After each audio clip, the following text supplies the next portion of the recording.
Hello friends, welcome back to my channel. তো বন্ধুরা, finally আমরা এখন কথা বলবো টক্সিকের টিজারটা নিয়ে। আজকেই রিলিজ করা হলো, আজকেই সকালে ড্রপ করা হয়েছে টিজারটা। সো কেমন লাগলো এই টিজারটা? দেখো, অনেস্টলি বলছি, টিজারটা কিন্তু আমার দারুণ লেগেছে। মারাত্মক একটা টিজার হয়েছে। মানে হতে পারে ধুরন্ধরের মধ্যে পোটেনশিয়াল হয়তো অনেক বেশি রয়েছে, চলার মতো, ভালো রান করার মতো। বাট আমি যদি টিজার লেভেলে দেখি, আমি ধুরন্ধর টু এবং টক্সিকের টিজারের মধ্যে যদি তুলনা করে বলি, তো আমি অবশ্যই টক্সিকের টিজারটাকে এগিয়ে রাখবো। খুব ভালো একটা টিজার হয়েছে। এবারের যে ঈদের লড়াইটা, সেটা অবশ্যই হিস্টোরিক হতে চলেছে এবং লেভেলের একটা লড়াই হয়েছে। মানে ডিফারেন্সটা খুব বেশি, খুব কমের কিন্তু হবে না, মানে আকাশ পাতালের মতো হবে না। লেভেলটা একদম বজায় থাকবে, চোখে চোখ রেখে লড়াইটা হবে আর কি। তো এবার মনে হচ্ছে যে টক্সিক একটা ভালো ফাইট দেবে আর কি। দেখা যাক ওভারঅল দুটো ছবির পারফরমেন্স এবারে ঈদে কেমন হয়। তা যাই হোক, এই টিজারটা প্রায় 2 মিনিটের একটা টিজার কাট আউট আমরা পেলাম, প্রায় 2 মিনিটের একটা টিজার। বেশ ক্যাচি লাগলো এবং খুব ভালো একটা টিজার কাটিং হয়েছে। সিরিয়াসলি বলছি, একদম ফাস্ট ফরওয়ার্ড, খুব স্টাইলিশ লাগছে বিষয়টা। মানে প্রথমবার হয়তো এরকম একটা টিজার আমরা দেখছি যেটা খুব স্টাইলিশ লাগছে। মানে পুরোটাই বলতে পারো হলিউডের লেভেলের হয়েছে আর কি। এমনিতেও ছবিটা ইংলিশেও রিলিজ করছে আর কি। তো সেইভাবেই কিন্তু টিজারের মেকিংটা লাগছে, মনে হচ্ছে একটা হলিউড সিনেমা আমরা দেখতে পাচ্ছি। খুবই স্টাইলিশ হয়েছে এই টিজারটার মধ্যে। যেটা মেন খাসিয়ত, যেটা আমার খুব ভালো লাগলো, প্রত্যেকটা ফ্রেম, প্রত্যেকটা শট খুব খুব মানে আলাদা লেভেলের ছিল। মানে এটাকে অ্যাকচুয়ালি সিনেমার পর্দায় এনজয় করার মতো হবে প্রত্যেকটা ফ্রেম।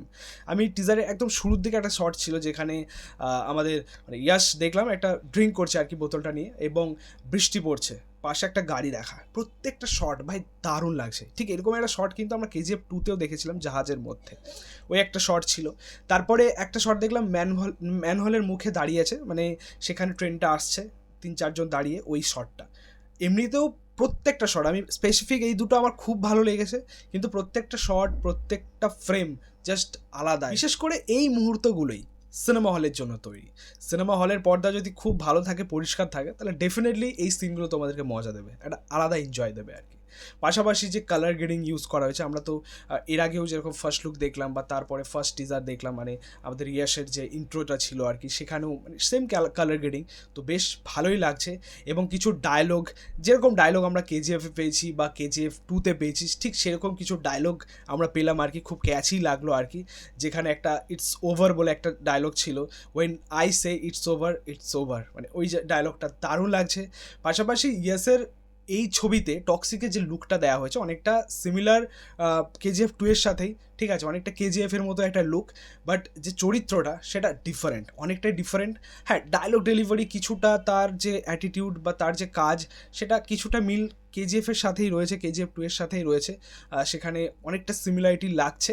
বাট হ্যাঁ, গল্পের মধ্যে ডিফারেন্স রয়েছে, চরিত্রটার মধ্যে অনেকটা আলাদা একটা ভাইব আমরা দেখতে পাচ্ছি, অবশ্যই ঠিক। পাশাপাশি মোস্ট প্রবাবলি এই ছবিতে বা এই গল্পে আমরা ইয়াসের ডবল রোল পাচ্ছি। খুব সম্ভবত ডবল রোলই হতে চলেছে।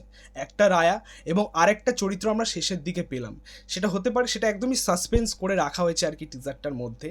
সেখানে এটা খুব ভালোই লেগেছে। বাট সে কে, সেই চরিত্রটা কি, এখান থেকে বলা যায় যে এটা ডবল রোল থাকতে চলেছে। বা হতে পারে এমন কিছু যে রায়ার যে চরিত্রটা, সে হয়তো যেরকম জওয়ানে হয়েছিল আর কি, যে তাকে মেরে ফেলা হয়েছিল, দিয়ে সে আবার কামব্যাক করছে আর কি, তার বাবাটা আবার সে কামব্যাক করলো।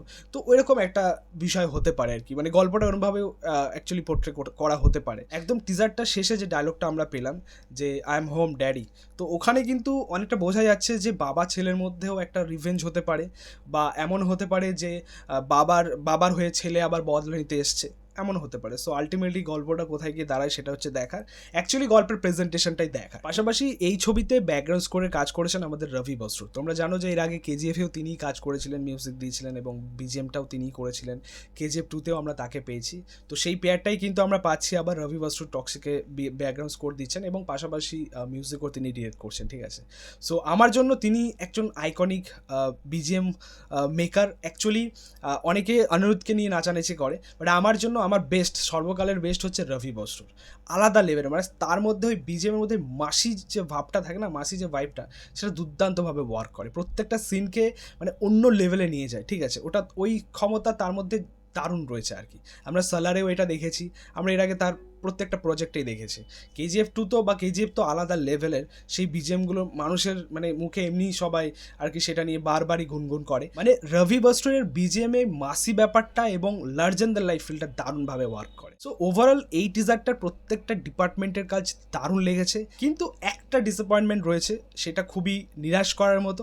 এই গোটা টিজারটার মধ্যে আমরা শুধু আমাদের কাছে শুধু ক্লিয়ার হলো রায়ার চরিত্রটা, মানে ইয়াসের চরিত্রটা, ঠিক আছে, হয়তো ডাবল রোল থাকতে চলেছে বা একটা রোল থাকবে, এরকম একটা বিষয় হতে চলেছে। কিন্তু ওভারঅল আর যে কিছু ক্যারেক্টার রয়েছে ছবির মধ্যে, কোনো ক্যারেক্টার কিন্তু ক্লিয়ার করা হলো না এখনও পর্যন্ত। টিজারে কিন্তু একটাও ক্লিয়ার নয়। কাউকেও হয়তো আমরা সেভাবে দেখলাম হয়তো, বাট ক্লিয়ার কিন্তু একটাও হয়নি, ঠিক আছে। তো সেগুলোর কিন্তু একটা ইন্ট্রোডিউস দরকার ছিল গোটা টিজারটার মধ্যে। ওভারঅল এটা বলাই বাহুল্য যে টিজারটা কিন্তু কোনো রকম ক্যারেক্টার বেসড নয়, just situation based, visual based, ঠিক আছে।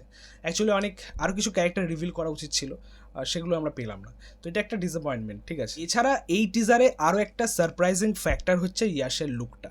টিজারের শেষে যে লুকে দেখতে পেলাম ইয়াসকে, ঠিক সেই লুকটা। কেজিএফ রিলিজ করেছিল 2018-তে, টক্সিক মুক্তি পেতে চলেছে 2026-এ, মানে 7-8 বছরের একটা ব্যবধান, একটা সময় ধরে আর কি ইয়াসকে আমরা ক্লিন লুকে দেখতেই পাইনি, ঠিক আছে। এই প্রথমবার মানে বহু বছর পরে আর কি, প্রায় 7-8 বছর পরে, এতদিন পরে ইয়াসকে আবার আমরা সেই পুরনো লুকে দেখতে পেতে চলেছি উইদাউট দাড়ি, ঠিক আছে। এটা অ্যাকচুয়ালি সারপ্রাইজিং আমাদের জন্য।